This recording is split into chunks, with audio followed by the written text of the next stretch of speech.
6 months after Lisa Martinez died in the execution chamber of Nexus Prime, the Great Assembly Hall looked very different.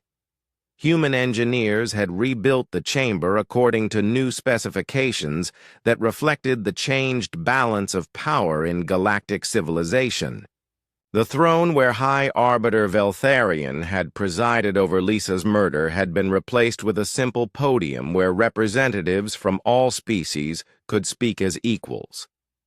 Ambassador Chris Davis stood at that podium addressing the reformed Galactic Council. For the first time since humanity's military victory had ended the brief but decisive war. Chris was a former military prosecutor who understood both justice and the importance of establishing clear rules that all species would follow. We gather today not as conquerors and conquered, but as civilized beings who have learned the cost of abandoning the principles that separate us from savage animals, Chris announced to the assembled alien representatives. The old council died when it chose to murder a diplomat under fabricated charges. What we build now must ensure such crimes never happen again. In the viewing galleries sat the former leaders of the Velthani, Zephyrite, and Corvin governments. They were not prisoners in chains, but they wore the simple robes of beings awaiting judgment for their actions. Humanity had chosen justice over revenge, even though the temptation for retribution had been strong. Fleet Admiral Nancy Powell watched from the human delegation area. She commanded the largest military force in known space, but her ships served to maintain peace rather than conquer territory. Human technological superiority could have established an empire, but Earth's leaders had chosen a different path. The new Galactic Accord establishes fundamental principles that no member species may violate, Chris continued while displaying the document that had taken months of negotiation to complete. First among these is the absolute protection of diplomatic representatives from all member species. No government may harm ambassadors or other official representatives, regardless of political disputes. The alien representatives listened in silence as Chris outlined the legal framework that would govern interspecies relations. The humans had won the right to dictate terms through military victory, but they were offering something closer to partnership than subjugation. Second, the Accord establishes procedures for investigating accusations of war crimes or other serious violations of galactic law. No species may be condemned based on fabricated evidence or denied the right to defend themselves before impartial tribunals. Dr. Rachel Kim sat among the technical advisors reviewing quantum communication protocols that would connect all member worlds to a shared information network. The new system would make it impossible for any species to manufacture false evidence without detection by independent observers. Third, the Accord creates enforcement mechanisms to ensure compliance with these principles. The Human Defense Fleet will serve as peacekeepers with authority to intervene when member species violate the rights of others. This authority will be exercised impartially regardless of which species is involved. Some alien representatives shifted uncomfortably at the mention of human military oversight, but none dared object openly. They had seen what happened to those who underestimated humanity's capabilities and resolve when their people were threatened. Chris paused to activate a holographic display showing a memorial that had been constructed at the center of Nexus Prime. The monument honored Lisa Martinez and all diplomatic representatives who had died in service to interspecies understanding. Her final words were inscribed in dozens of languages around the base. Ambassador Martinez came here seeking cooperation and mutual benefit between our species. She was murdered for offering friendship to beings who saw kindness as weakness. Her death taught this galaxy a lesson about the consequences of abandoning civilized behavior. Colonel Alex Turner stood among the human military observers, his Marines had captured most of the alien leaders responsible for Lisa's execution, but they had done so without unnecessary violence. Showing restraint while demonstrating overwhelming force had convinced many species that humanity could be trusted with the power they now wielded. The individuals who ordered Ambassador Martinez's execution will face trial under the new legal procedures we have established. They will be judged by representatives from multiple species, including their own people. If convicted, they will be exiled from galactic civilization rather than executed as they might expect. The decision to choose exile over execution had been controversial within human government, but Chris believed it demonstrated that Earth's people were morally superior to those who had murdered their ambassador. Justice did not require becoming like their enemies. Commander Beth Sullivan monitored quantum communication networks that connected human colonies to the new galactic capital.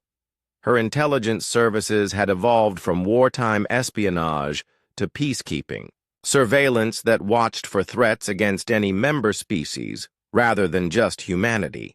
The Human Defense Fleet will establish bases in strategic locations throughout member space, Chris announced, while displaying star charts showing the new military installations. These bases will respond to threats against any species regardless of their previous relationship with Earth. We protect all members equally. In the sections reserved for different alien species, representatives began to realize that humanity was offering them something unprecedented in galactic history. Instead of replacing one dominant species with another, humans were creating a system where all civilized beings could coexist safely. To those species that supported Ambassador Martinez's murder, we offer a choice. Accept the principles of the new Galactic Accord and rejoin civilized society with full rights and protections. Continue to oppose these principles and face continued isolation from interspecies cooperation. Most of the alien governments had already accepted the new terms rather than face continued human military pressure. The few holdouts were finding themselves increasingly isolated as other species chose cooperation over resistance. President Murphy watched the proceedings from Earth, where he was coordinating the massive effort required to maintain peace across dozens of star systems. Humanity had become the guarantor of galactic civilization, but the responsibility was enormous and required constant vigilance. In closing, I want to address the memorial we have built to honor Ambassador Martinez and all those who have died serving the cause of interspecies understanding. Her final words promised that Earth remembers its children and those who harmed them. Today we fulfill that promise not through endless war, but by ensuring that no other diplomat dies as she did. Chris looked directly at the alien leaders who had ordered Lisa's execution. They would face justice, but they would also have the opportunity to redeem themselves by supporting the new order that made such crimes impossible. The galaxy chose to burn our ambassador alive to teach humanity about our place among the stars. Today we complete that lesson by showing you what happens when humans are pushed too far. We do not become conquerors or tyrants. We become the guardians of justice who ensure that civilized behavior is rewarded while savagery is punished. The reformed Galactic Council voted unanimously to approve the new accord. Even former enemies recognized that the alternative to cooperation with humanity was isolation or destruction. Earth's people had proven they possessed both the power and the wisdom to lead galactic civilization into a new era. As the session ended, Chris stood before Lisa Martinez's memorial and spoke words that would be remembered throughout the galaxy. You came in peace, offering friendship to the stars. They chose to answer with fire and death. Now the galaxy knows what happens when humanity is wronged. We do not seek revenge, but we ensure justice. We do not conquer, but we protect. We do not forget, but we forgive those who choose redemption over continued hatred. The new galactic order had begun with humanity serving as both sword and shield for all civilized species who chose cooperation over conflict. Admiral Tony Rodriguez stood on the bridge of the UES Vengeance as his fleet emerged from hyperspace at the edge of the Velthani home system. 300 human warships materialized simultaneously in perfect formation around the flagship that had been built in secret shipyards hidden throughout human space. The Velthani defense forces detected the human fleet immediately, but their responses showed complete confusion. According to their intelligence reports, humanity possessed fewer than 50 military vessels total. The appearance of a massive fleet where none should exist sent panic through their command structure. "Admiral, we are receiving surrender offers from the outer defense platforms," reported Commander Beth Sullivan from the communications station. "They are requesting terms for peaceful withdrawal from the system." Admiral Rodriguez had served in the colony wars where he learned that mercy shown to enemies who murdered diplomats only encouraged future atrocities. His orders from Earth were clear, and he intended to follow them exactly. Inform the Velthani forces that surrender is not acceptable. They participated in the murder of Ambassador Martinez, and they will face the consequences of that decision. All military installations are legitimate targets and will be destroyed. The human fleet advanced deeper into the Velthani system using faster-than-light drives that had been reverse-engineered from alien technology and improved by human engineers. The ships moved with coordination that impressed even their own crews, as quantum communication systems allowed instant coordination across vast distances. Captain Helen Wright commanded the experimental vessel UES Fury, which carried weapons that combined human innovation with alien energy systems. Her ship was smaller than traditional battleships, but carried firepower that could destroy space stations with single shots. "Target acquired," announced her weapons officer as they approached the primary Velthani military base. The station houses their fleet command and approximately 10,000 personnel. Captain Wright thought about Lisa Martinez dying in the execution chamber while alien leaders watched with satisfaction. The image strengthened her resolve to carry out orders that would send a message across the galaxy about the price of murdering human diplomats. Fire all weapons. Reduce that station to debris. The experimental weapon systems proved their effectiveness as the massive military base disappeared in a series of explosions that could be seen from nearby planets. Human technology had advanced beyond anything the aliens possessed, while they dismissed Earth's people as primitive newcomers. Similar attacks were occurring throughout Velthani space as human strike teams targeted every military installation and government facility in the system. The aliens had expected to face a small, human fleet seeking revenge. Instead, they confronted a technologically superior force that had been preparing for this war while pretending to seek peaceful trade. Colonel Alex Turner led human Marines in powered armor that incorporated adaptive camouflage and enhanced strength systems. His troops moved through Velthani cities, hunting the political leaders who had voted for Lisa's execution while carefully avoiding civilian casualties.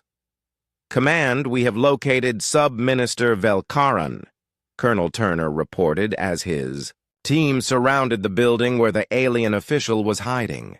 He was present at the council session and voted to approve the ambassador's murder.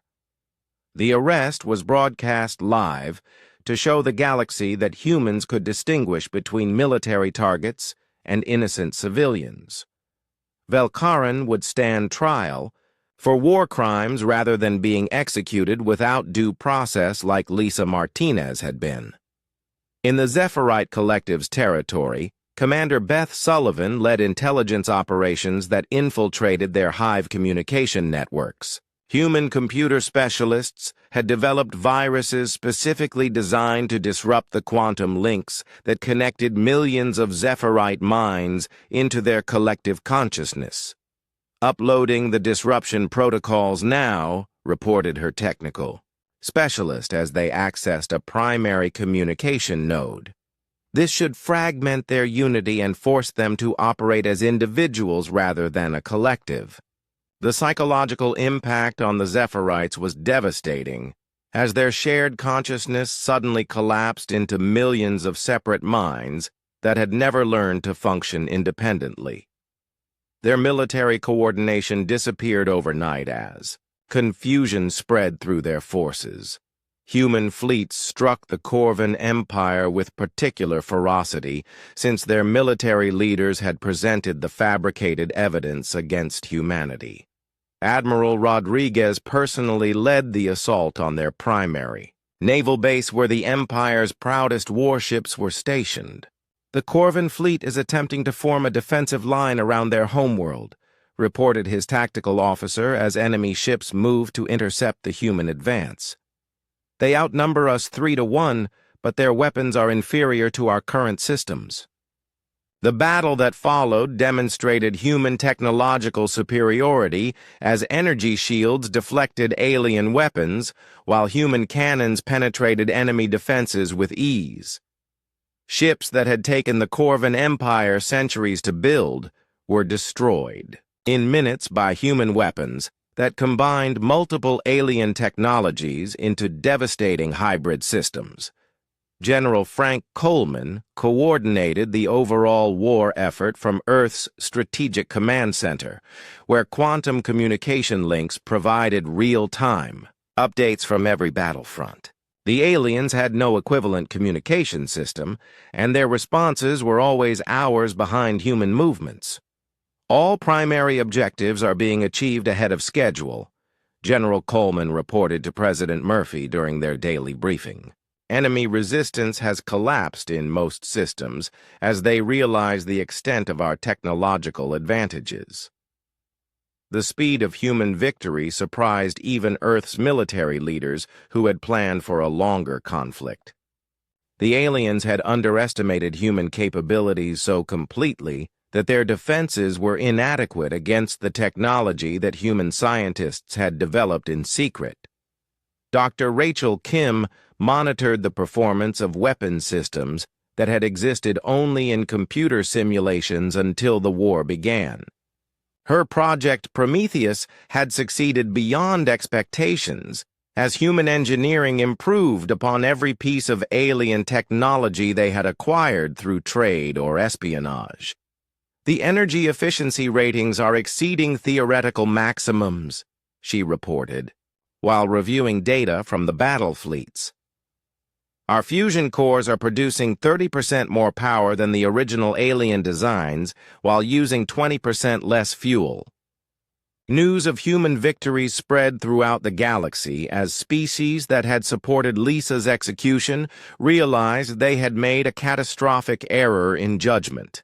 The peaceful humans they had dismissed as inferior were systematically destroying military forces that had been considered invincible. On Nexus Prime itself, panic spread through the Galactic Council as reports arrived of human fleets approaching the station. The leaders who had ordered Lisa's death found themselves trapped in the same chamber where they had celebrated humanity's humiliation. High Arbiter Veltharion watched from his throne as human warships surrounded the massive station. His metallic skin had lost its luster as he realized that the species he had tried to intimidate possessed military capabilities that made his own forces look primitive by comparison. "Incoming transmission from the human fleet," announced a communications technician whose voice shook with fear. "They are demanding the immediate surrender of all council members who participated in Ambassador Martinez's execution. The great..." hall that had witnessed Lisa's condemnation now became the scene of alien leaders arguing about whether to fight or surrender to the humans they had so recently believed they could intimidate. The balance of power in the galaxy had shifted completely. In the span of weeks, as humanity revealed its true capabilities to a universe that had underestimated them. The plasma generators reached full power as Lisa Martinez stood secured to the execution platform. The energy field would cause instant death, but the aliens had designed the system to make the process visible to viewers across the galaxy. Every species would see what happened to those who challenged the Galactic Council's authority.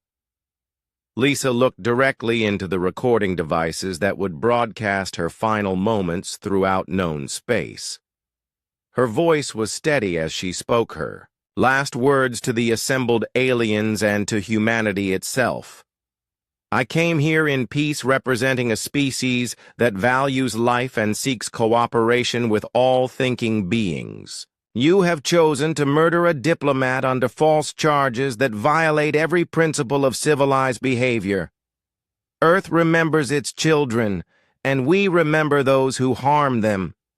You believe you are teaching humanity a lesson, but you are the ones who will learn why my species survived when others fell. High Arbiter Veltharion activated the execution system personally. The plasma field engulfed Lisa in brilliant light that lasted for several seconds before fading to reveal nothing remained of Earth's ambassador. The alien leader smiled with satisfaction as he turned to address the viewing galleries. Let this serve as an example to any species that considers following humanity's path of aggression and expansion. The Galactic Council will not tolerate threats to peaceful civilization. The broadcast of Lisa's execution reached Earth within hours through quantum communication networks that connected human colonies across dozens of star systems. President Daniel Murphy watched the recording from his office in the United Nations building while his senior advisors sat in stunned silence around the conference table. President Murphy was a former Marine general who had led ground forces during the colony wars before entering politics. He understood both diplomacy and warfare better than most leaders. As the recording ended, he stood up and walked to the window overlooking New York Harbor, where ships from around the world brought goods to feed Earth's growing population. Gentlemen, we are now at war with the Galactic Council, President Murphy announced without turning away from the window. They wanted to see human fury, and they shall have it in measures they cannot imagine. Admiral Susan Blake was the first to speak. As head of Earth's defense forces, she had been preparing for this possibility since humanity first made contact with alien species. Mr. President, our fleet assets are ready to deploy on your command. We have been anticipating this scenario for years.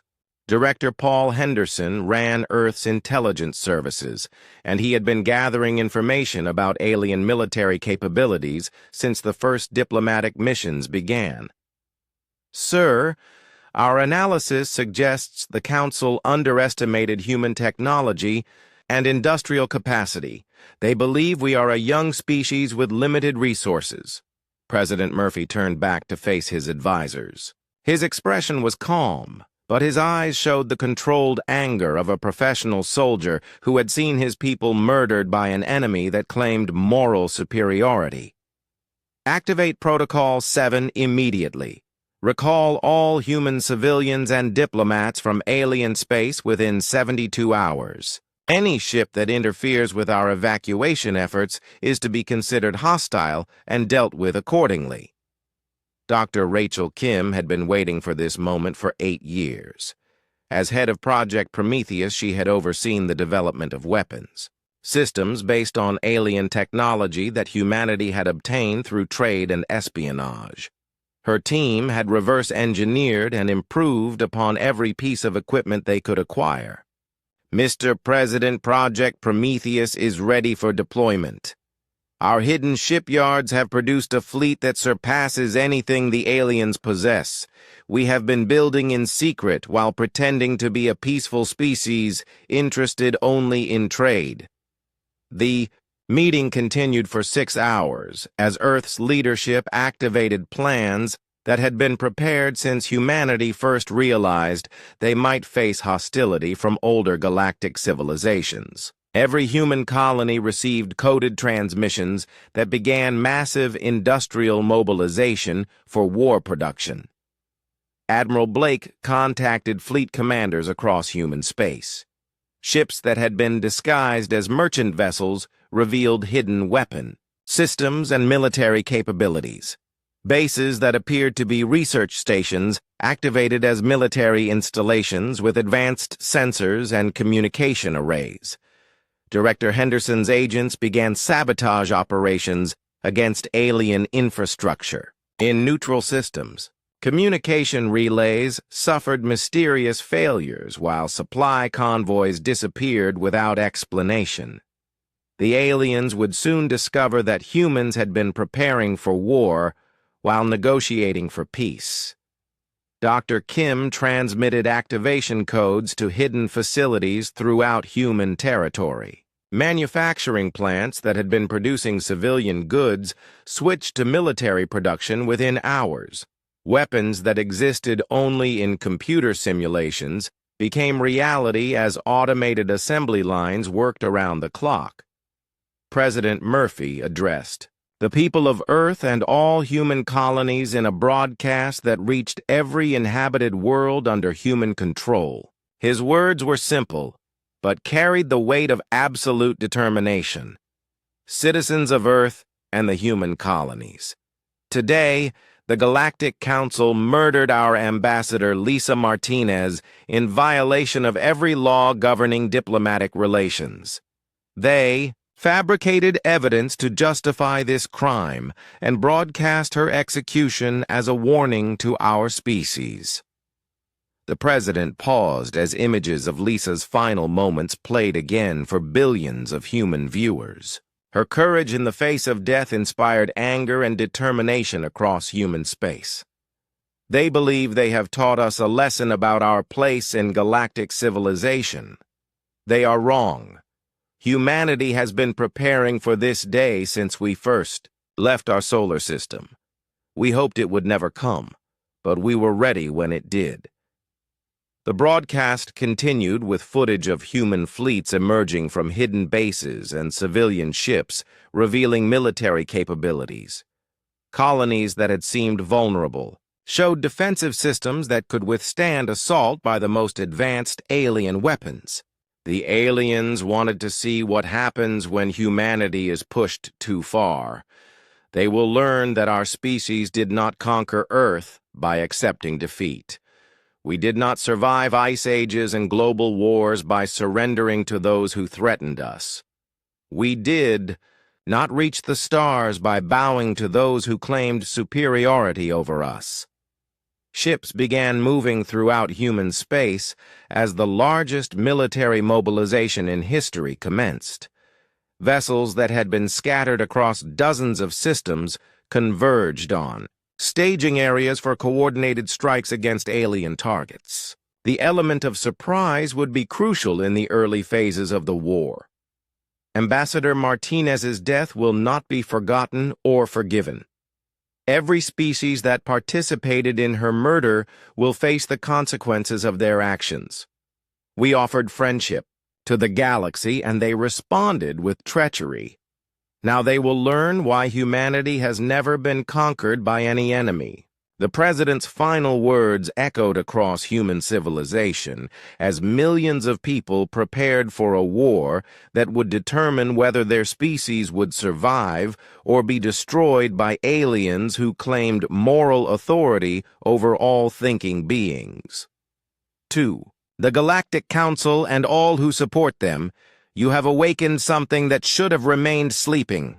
Humanity goes to war not for conquest but for justice. We will not stop until Lisa Martinez and every human they have wronged is avenged. They asked for human fury, and now they shall have it. The Great Assembly Hall of Nexus Prime was a marvel of engineering that stretched upward for nearly a mile. The chamber was designed to accommodate hundreds of different species with varying environmental needs. Some sections were filled with water for aquatic beings, while others contained specialized atmospheres for creatures that breathed methane or hydrogen. Lisa Martinez walked across the central platform where speakers addressed the full council. Her diplomatic team followed behind her while representatives from dozens of species watched from their assigned sections.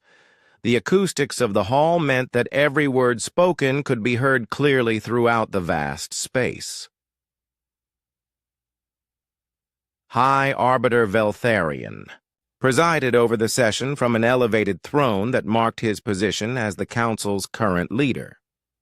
The Velthani had held that role for 3 years and used it to advance their vision of galactic order. His metallic skin gleamed under the chamber's lights as he called the session to order. The council recognizes Ambassador Martinez of the human species, Veltharion announced, in a voice that carried easily through the hall. You may present your proposal for consideration by the assembled representatives. Lisa activated the holographic display system and began her presentation. Charts and diagrams showed Earth's growing colonies and their need for rare minerals found only in certain star systems. She explained how humanity's fusion technology could benefit every member species by providing clean energy for their worlds. Humanity offers this technology freely in exchange for mining rights to 3 systems that contain elements essential for our continued expansion, Lisa said, while displaying technical specifications that proved the fusion reactor's efficiency. We believe this exchange benefits all parties and strengthens the bonds between our species. The presentation went smoothly for the first hour. Several council members asked technical questions about the fusion technology, and Lisa's team provided detailed answers. Kevin Brooks handled cultural queries while the technical specialists explained engineering details. Collective Voice Zieketh spoke for the Zephyrite delegation in the harmonic tones that represented millions of individual minds thinking as one. The Zephyrite Collective finds merit in this proposal. Efficient energy production serves the greater good of all species. Other delegations nodded agreement or made supportive comments. Lisa began to feel optimistic about their chances for success. The months of preparation seemed to be paying off as the council showed genuine interest in humanity's offer. Then everything changed in an instant. Before we proceed further, there is a matter that must be addressed, announced General Korthvan of the Corvan Empire. His species valued military honor above all else, and his scarred face showed the results of countless battles. New evidence has come to light regarding human activities in disputed territories. The chamber's lights dimmed as a different holographic display activated. Images appeared showing a human military base on a world called Kepler-7. The footage depicted human soldiers attacking alien civilians and destroying their settlements. Bodies lay scattered across burned landscapes while human ships bombarded defenseless cities. Lisa stared at the images in shock. She recognized the human uniforms and equipment, but she knew that no such attack had ever taken place. Kepler-7 was an uninhabited world that Earth had surveyed but never colonized. The footage had to be fabricated, but it looked completely real. This evidence was provided by survivors of the human assault on Kepler-7, Korthvan continued, while more horrific images played across the display. 17,000 innocent beings died in this unprovoked attack that violated every principle of civilized behavior. Lisa stood up quickly and activated her own communication device. Those images are false. Humanity has never attacked civilians on any world. Kepler-7 is uninhabited and has been since our first survey teams visited it 5 years ago. Are you calling the survivors liars? Demanded Veltharion with obvious anger in his voice. Do you claim that the evidence of your species' war crimes is somehow fabricated? I demand proper investigation procedures, Lisa replied while her mind raced to understand what was happening. Under council law, accused parties have the right to examine evidence and question witnesses before any judgment is made. Several alien delegations began speaking at once, creating a cacophony of different languages and communication methods. Lisa could see that many council members were genuinely shocked by the images, while others seemed to have expected this development. Amy. Carter moved closer to Lisa and whispered urgently in her ear. Ma'am, this was planned. Security forces are moving into position around the chamber. We may need to evacuate immediately. Lisa looked around the hall and saw that armed aliens were indeed taking positions near the exits.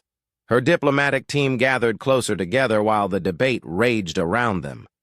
Kevin Brooks looked pale as he realized that all his cultural preparation had not anticipated a complete setup like this.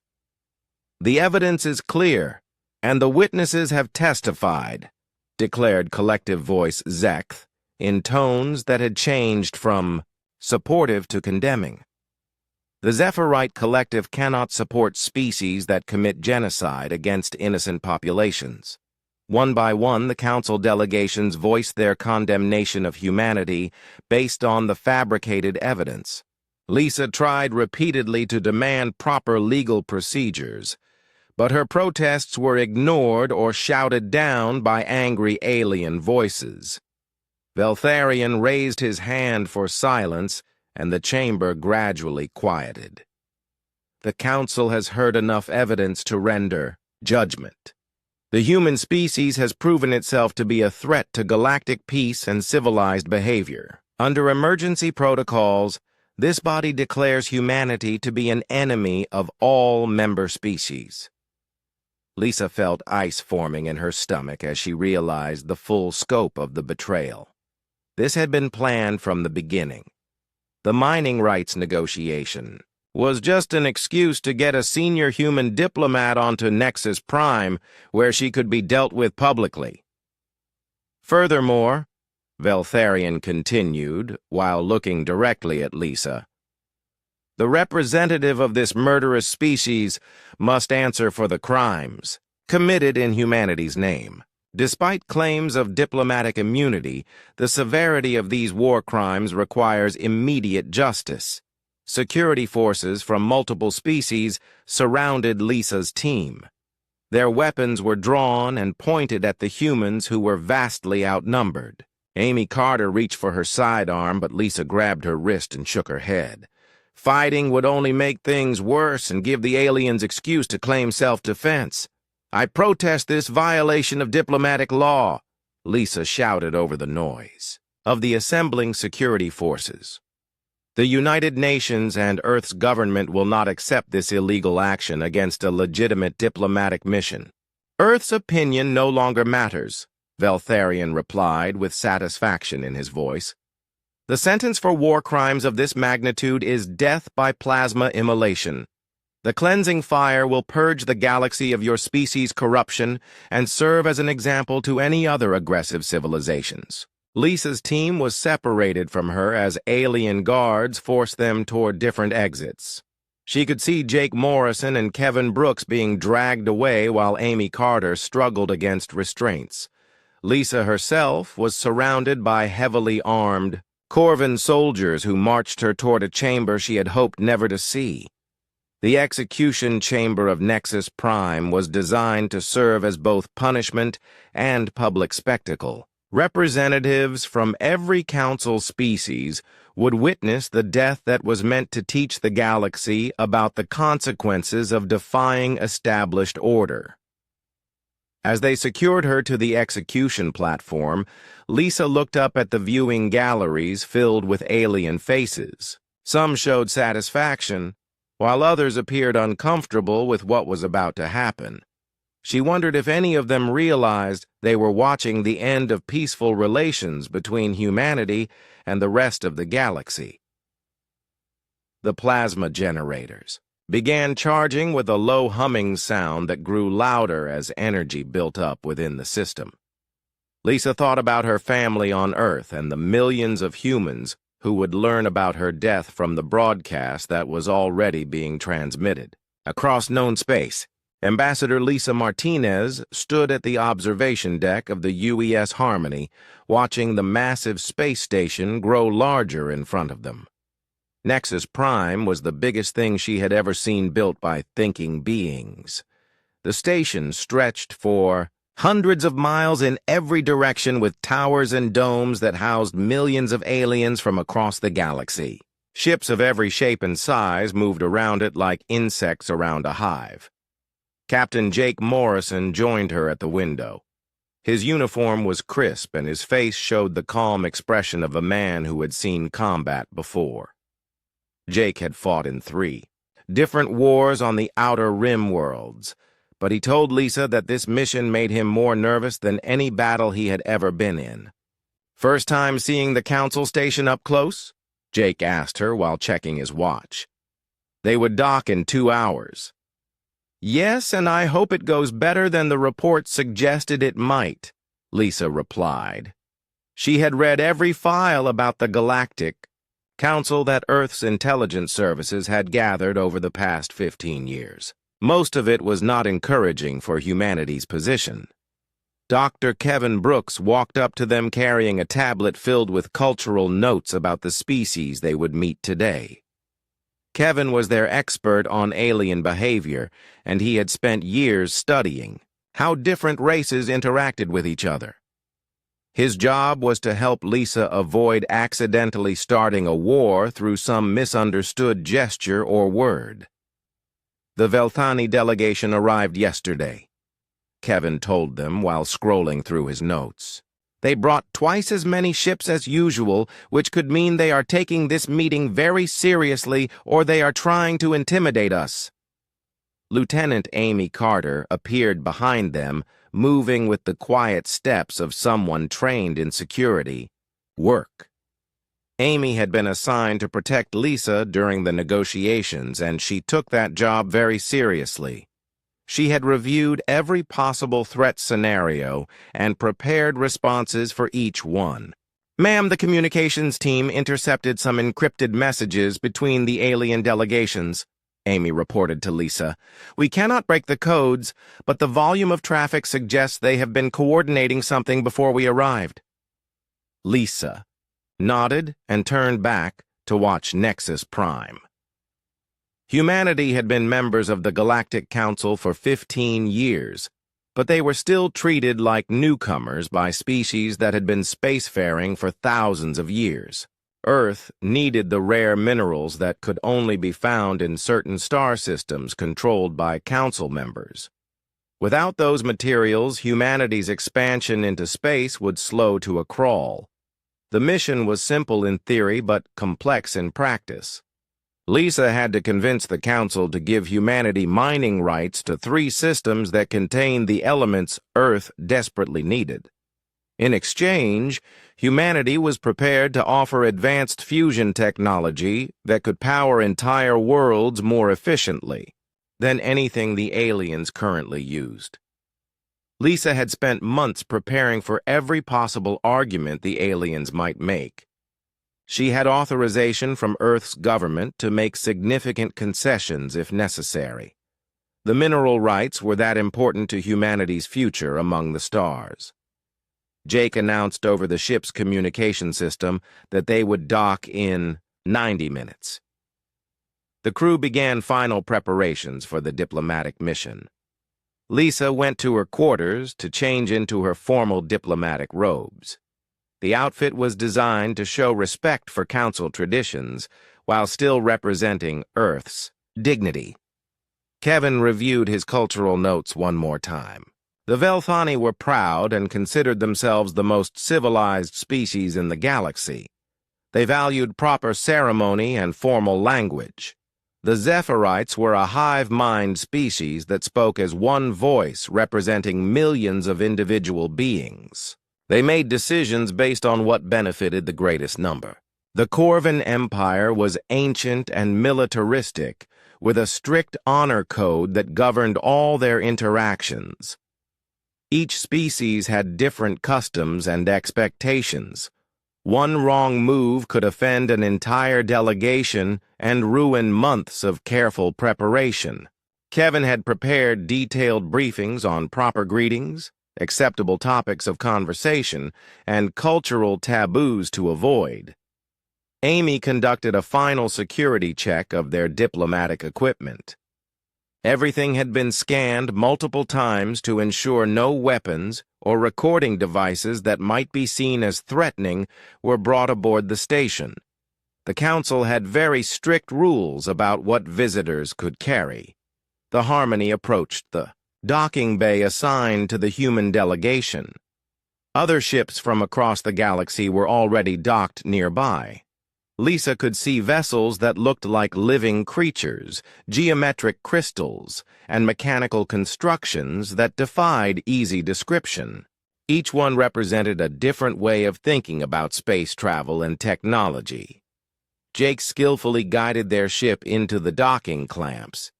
The artificial gravity of the station took hold, and Lisa felt the subtle shift as their ship's systems synchronized with Nexus Prime.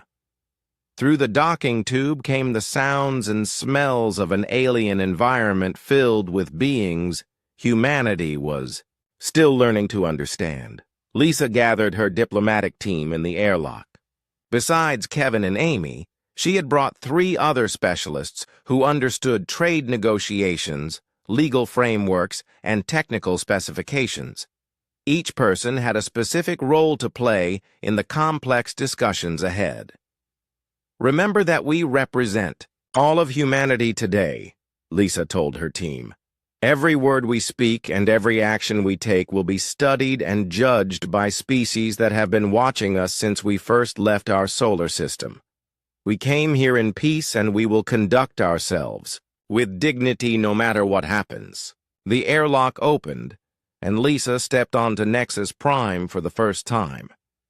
The corridor was vast enough to accommodate species of vastly different sizes.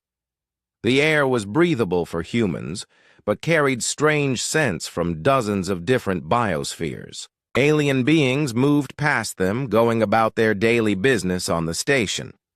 A Velthani official approached them with the gliding walk typical of his species. His skin had the metallic sheen that marked him as high-ranking in their society. He spoke in perfect English, though his accent made some words sound musical. "Ambassador Martinez, welcome to Nexus Prime. I am Sub-Minister Velkaran, and I will escort you to the diplomatic quarters assigned to your delegation. The Council will convene tomorrow morning to hear your proposal." Lisa thanked him politely and followed as he led them through corridors lined with art and symbols from hundreds of different cultures. Kevin whispered identifications of various species they passed, while Amy kept watch for any signs of hostility or unusual interest in their group. Their quarters were comfortable by human standards, though clearly designed to accommodate visitors from many different worlds. Lisa reviewed her presentation materials one final time while her team settled in for the night. Tomorrow would determine whether humanity gained access to the resources they needed or faced continued isolation on the edges of galactic civilization. As Lisa prepared for sleep, she thought about the millions of humans counting on her success. Earth's colonies needed those minerals to continue growing. Humanity's future among the stars depended on what happened in the council chambers tomorrow. She had prepared as well as anyone could, but she knew that in galactic politics, preparation was not always enough. Outside her window, the lights of Nexus Prime stretched to the horizon, filled with beings from across the galaxy. Some of them welcomed. humanity's presence, while others saw Earth's people as dangerous newcomers who expanded too quickly and asked too many questions. Tomorrow would reveal which group held more influence in the Council's decision-making process.